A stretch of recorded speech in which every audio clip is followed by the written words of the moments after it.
je vais parler de ce que ça nous fait à nous juifs, le génocide palestinien en cours commis par Israël. Et je vais commencer par une citation d'un poète israélien d'origine polono-ukrainienne, Avot Yeshurun, qui dans un poème de 1958, qui s'appelle Hanmaka, c'est-à-dire raisonnement, mais qui a été traduit en français explication, dit la chose suivante. L'histoire des Juifs européens et celle des Arabes de Eretz Israël, c'est-à-dire la Palestine, sont toutes deux devenues la centralité du judaïsme. La Shoah des Juifs européens et la Shoah des Arabes de Palestine sont une seule et même Shoah pour le peuple juif. Les deux vous regardent droit à la face. Alors, ce génocide palestinien en cours commis par Israël, en sommes-nous responsables? Au-delà de la responsabilité de chaque être humain de tout faire pour l'empêcher, il y a une responsabilité des puissances occidentales, notamment Allemagne, France, Grande-Bretagne, États-Unis. Mais Israël prétend agir pour tous les juifs du monde contre un pogrom antisémite, le plus grand depuis la Shoah, dit-il. Il nous englobe dans son action et de ce fait nous implique directement. Nombreux sont ceux parmi nous qui ressentent colère et accablement devant ce qui est en train de se passer, prétendument en leur nom. Nombreux sont ceux parmi nous qui protestent de toute leur force à travers le monde contre ce qui se passe. C'est comme si se rejouait en boucle un mauvais film. Je reprendrai bien à mon compte la formule d'Ela Shohat, qui, parlant des Juifs orientaux d'Israël, les Mizrahim, titrait son livre « Les victimes juives du sionisme ». Sauf que l'expression ne me semble pas appropriée ici. Sans doute convient-elle mieux aux 1200 Israéliens tués dans l'attaque du 7 octobre, les victimes juives du sionisme. La France nous prend en otage, en reprenant l'idée du sionisme, l'État juif pour tous les juifs. D'un côté, elle nous associe publiquement au crime, qu'elle présente de la même manière qu'Israël comme une légitime défense, contre l'antisémitisme arabe, et se sert de nous ici dans son combat islamophobe. C'est pour nous, à cause de nous, qu'elle contrôle et opprime les Arabes. En fait, tout le monde parle en notre nom. Israël aussi bien que la France, qui reprend son discours dans une identification morbide et perverse. Encore une fois, la France règle ses contradictions internes entre les grands principes universels, ses pratiques coloniales et ses pratiques actuelles, et ses impasses volontaires, celles du colonialisme, sur notre dos. Car il ne s'agit pas d'une impasse passive, mais d'un refus actif de reconnaître les crimes coloniaux. On ne peut éviter de penser que la négation acharnée du contexte colonial dans l'attaque du 7 octobre relève elle-même d'une réaction coloniale. Cette sinistre période réactive aussi les fantasmes européens sur les Juifs, comme sur les Arabes. Sur les Juifs, des fantasmes chargés de l'antisémitisme structurel et du génocide juif, et comment s'en débarrasser. Ce que révèle notamment l'adhésion totale et immédiate à la thèse de la propagande israélienne d'une attaque antisémite, pogrom, Shoah. Et sur les Arabes, là-bas et ici, les fantasmes orientalistes, coloniaux et post-coloniaux. D'un côté, l'identification aux colons européens et occidentales, et de l'autre, l'arabe dangereux, l'identification du Hamas à Daesh. L'Occident qui soutient Israël est en réalité celui des puissances coloniales et impérialistes qui ont toujours procédé avec cette logique.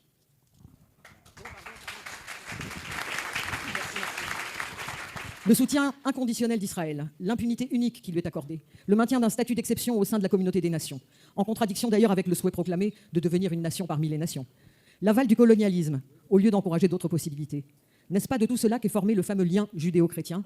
La tolérance du colonialisme comme mode de gestion du monde et le blanchiment absolu ultime des génocides coloniaux comme du génocide européen, puisqu'accordé à l'unique victime reconnue elle-même. Le paradoxe ultime de ce soutien inconditionnel est qu'il est assorti d'un antisémitisme grandissant qui émane précisément des gouvernements et groupes les plus sionistes. L'antisémitisme monte aux États-Unis en même temps que le soutien à Israël. Il est promu dans l'extrême droite qui inclut la droite chrétienne évangélique, 95 millions d'évangéliques chrétiens aux États-Unis et leur aile droite de plusieurs millions d'individus proches de Trump et sionistes et antisémites.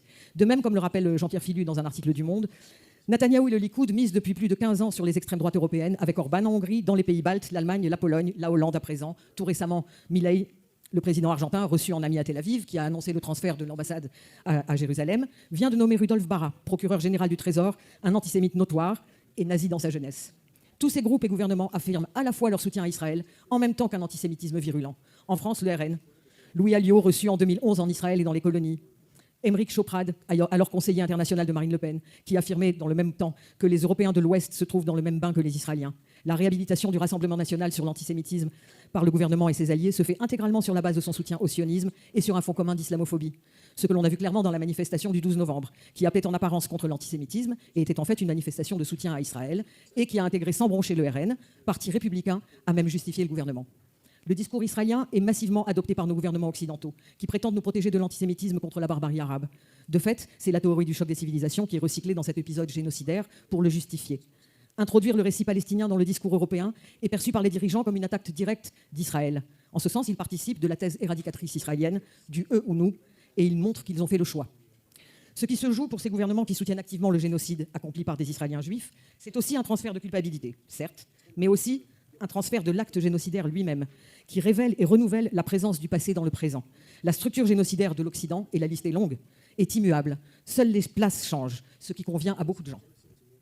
L'Europe et l'Occident en général ont une capacité sélective d'empathie, au sommet de laquelle se trouve celle des victimes européennes juives, mais beaucoup moins des Roms, par exemple, des migrants, parmi lesquels les États choisissent les bons et les mauvais, selon une géopolitique qui leur convient. Il faut regarder cette façon qu'a eue l'Europe de ne considérer que ses propres morts, en effaçant systématiquement les massacres coloniaux qui parfois se passaient en même temps. Charlotte Widerman en parle dans un séminaire donné au Forum Einstein en Allemagne, à propos de son livre « Comprendre la douleur des autres » sur la mémoire et la solidarité. Elle rappelle que l'Allemagne n'a pas un seul monument de commémoration pour le million de morts de sa colonisation. Qu'au moment même de la révolte du ghetto de Varsovie, événement très commémoré et très respecté en Allemagne, 200 000 êtres humains étaient affamés et massacrés en Tanzanie, que rien ne commémore aujourd'hui. Elle rappelle qu'en 1947, au moment où était publiée la première édition du journal d'Anne Frank en Hollande, l'armée hollandaise a annihilé en Indonésie toute la population masculine des villes et villages pour empêcher la rébellion et l'indépendance. Et jusqu'à ce jour, les veuves indonésiennes n'ont pas réussi à obtenir reconnaissance et réparation des autorités néerlandaises. Une amie belge, fille de déportés, m'a dit son effroi en découvrant très tardivement que la Belgique au Congo avait assassiné 10 millions d'êtres humains entre 1885 et 1905. Et sa remise en question de ce sur quoi elle avait grandi et été élevée en Europe, l'unicité de la Shoah, et aussi sa remise en question de l'échelle absolue qui plaçait le génocide juif en haut de la pyramide des morts. Widerman considère que la mémoire de l'Holocauste n'a pas apporté un meilleur sens de l'égalité. Au contraire, et trop souvent, elle a contribué à dresser une hiérarchie entre les victimes. C'est ce qu'elle appelle l'économie politique de l'empathie.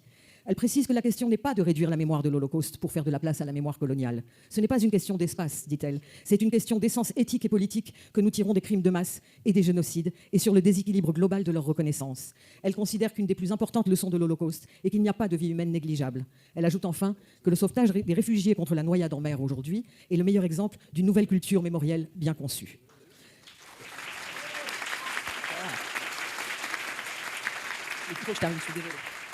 Pour nous juifs d'ici, la question qui se pose est celle de l'usage de notre mémoire. Il y a plusieurs façons de porter la mémoire du génocide juif.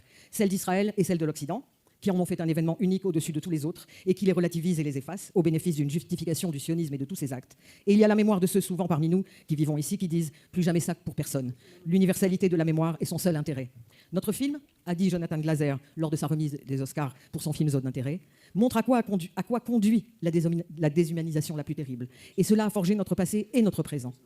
Aujourd'hui, l'exemple d'Afrique du Sud et de l'Irlande et de leurs interventions dans ce moment font de ces pays des modèles de réflexion sur hier et aujourd'hui et des modèles de résistance. Ce sont deux pays qui savent utiliser ce que leur a enseigné leur histoire et mettre leur mémoire au service de causes semblables et universelles.